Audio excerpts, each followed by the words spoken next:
She said, I need a boyfriend to meet my parents this Christmas. I said, I'm not sleeping on couch, right?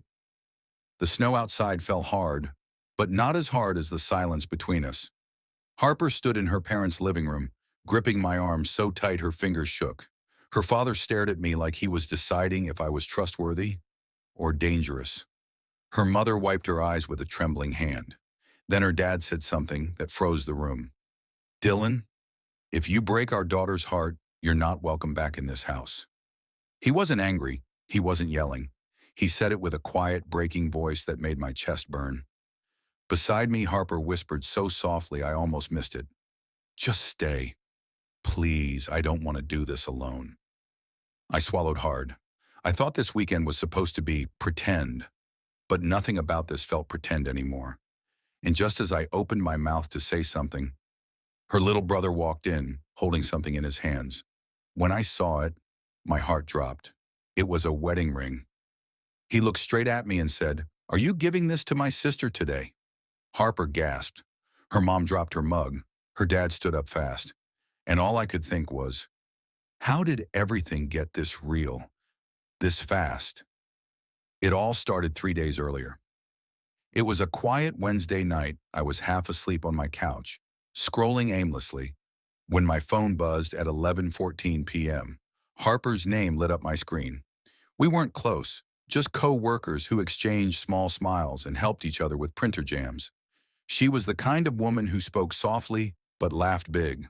Warm eyes and a messy ponytail, always carrying too much kindness and too much worry at the same time. Her message said, "Are you awake?" Before I could reply, she called. I answered with a sleepy voice. This better not be about that broken stapler again. But her voice wasn't playful. It shook. Dylan, I need a favor. That woke me up. What's wrong? My parents, they're flying in for Christmas, and they think I have a boyfriend. Do you? Silence. Then she whispered, I told them it was you. My mouth fell open. You told them what? I didn't mean to. They just worry about me. They think I'm lonely, that I'm not doing well. I panicked and said I was seeing someone. And then I said your name. I rubbed my face. Okay, one question. Anything, she said fast, desperate. I'm not sleeping on the couch, right? For the first time that night, she laughed. A real laugh, bright and shaky at the same time. No, she whispered. You're not sleeping on the couch. And somehow, those 8 words felt like the start of something neither of us understood. Saturday morning, I stood at her door with a small bag and a whole lot of nerves. When Harper opened the door, she looked scared, like she had stayed up all night cleaning and worrying. Her sweater was too neat, her hair too brushed, her smile too tight. You okay? I asked. She nodded. It was the kind of nod that meant no. Before I could say anything else, knock, knock, knock. Her parents. Her mom hugged her so tight I thought Harper might disappear. Her dad shook my hand firmly and said, So, you're the guy? Harper's hand slid into mine warm, shy, soft. This is Dylan, she whispered. I tried to smile like someone who wasn't panicking. At first, things were normal. Her parents asked how we met. Harper said, work. They asked why she liked me. And that's when things changed. Because Harper didn't say something silly or fake. She said things she had no reason to know. He listens, she said softly. He makes people feel safe. He's gentle even when he's tired. Her voice shook at that last part. Her parents didn't notice. But I did. And something inside me felt warm and confused at the same time. How did she see all of that in me? After lunch, her dad asked to speak with me outside. We stepped onto the snowy porch. He stared out at the road. Be honest with me, he said quietly. Are you good to my daughter? My throat tightened. This was supposed to be fake, but looking at him, I couldn't pretend. I care about her, I said softly. He studied my face, then nodded slowly. She deserves someone steady, someone who doesn't leave. I felt that in my bones.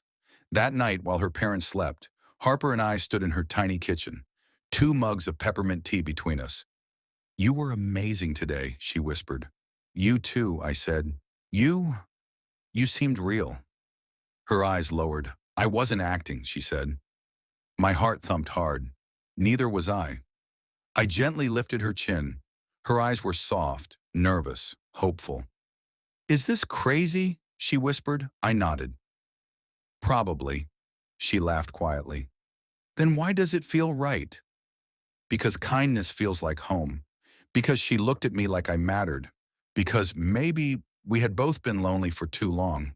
But before I could say any of that, her dad walked into the kitchen, and the look on his face said he had heard something. Can you come to the living room? He asked. We followed. Harper squeezed my hand. Her mom sat on the couch wiping tears. I froze. What's wrong? Harper asked. Her dad looked at me with a serious, heavy stare. Dylan, before Christmas ends, I need to know something. He pointed behind me. Harper's little brother walked forward, holding a wedding ring. Are you giving this to my sister today? Everyone gasped. The air cracked like ice. Harper covered her mouth. Her mom began to cry. Her dad stood up like he needed answers.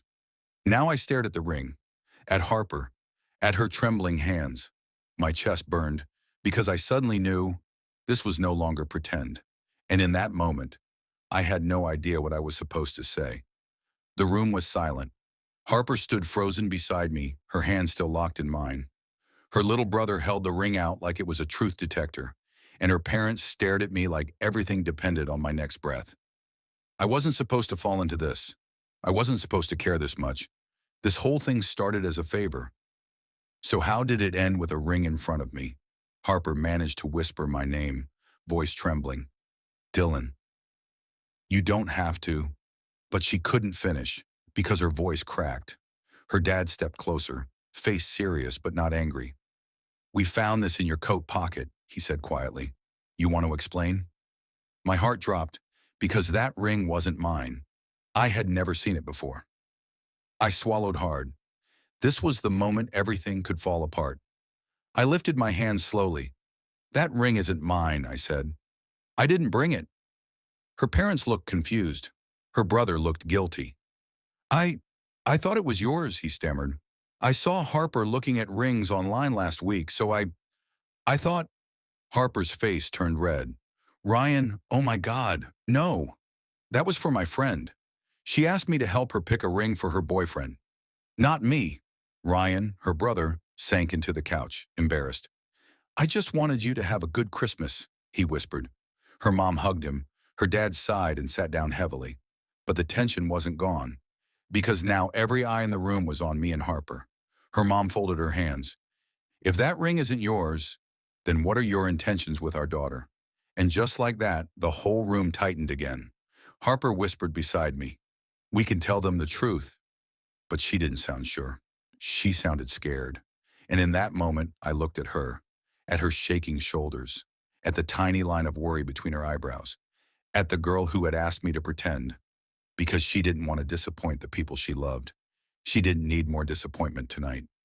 So I took a slow breath, and I told the truth, but not the one that would break her heart. I'm not here to hurt her, I said quietly.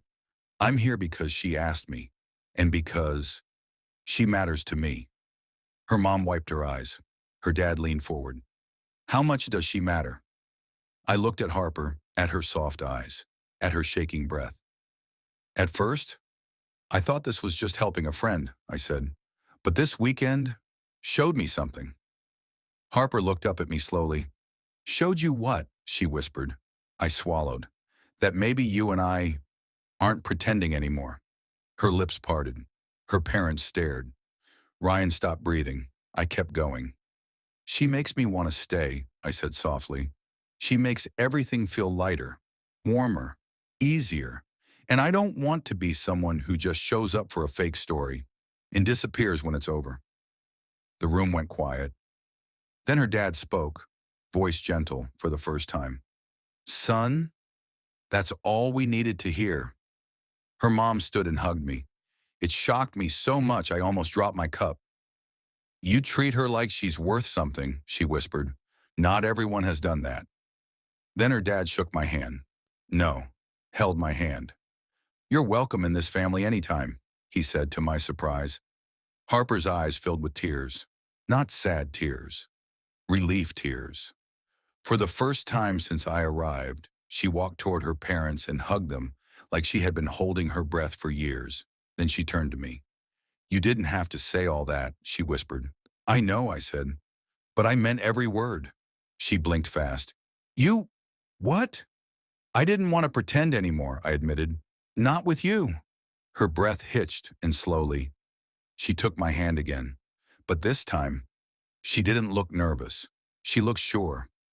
After her family went to bed, Harper and I sat on the floor near the Christmas tree. The lights glowed soft red and gold. Her head rested gently on my shoulder. "I was scared," she whispered. "I thought you'd run." "I was scared too," I said. "I thought you'd tell them everything was fake." She shook her head. "I didn't want it to be fake anymore." My heart thumped hard. "Harper," she lifted her head, eyes shining.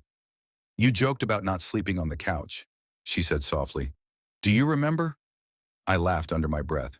"Yeah." Her eyes warmed. "Well, good, because I don't want you on the couch either." I blinked. "Are you sure?" She nodded. "Stay, not pretend. Just stay." I touched her cheek gently. She leaned into my hand, and then, finally, we kissed. Slow, warm, real. A kiss that didn't feel like a favor. A kiss that didn't feel like a lie. A kiss that felt like a beginning. The next day, her parents made pancakes. Her brother teased us nonstop. Her mom hugged me at least 10 times. Her dad gave me a mug that said, "Future son-in-law." Harper nearly choked on her orange juice.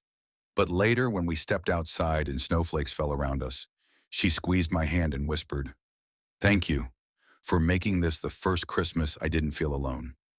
I leaned in. "You're never spending another one alone. Not if I can help it." She smiled, a soft, hopeful, brand new smile. And for the first time, I realized something simple.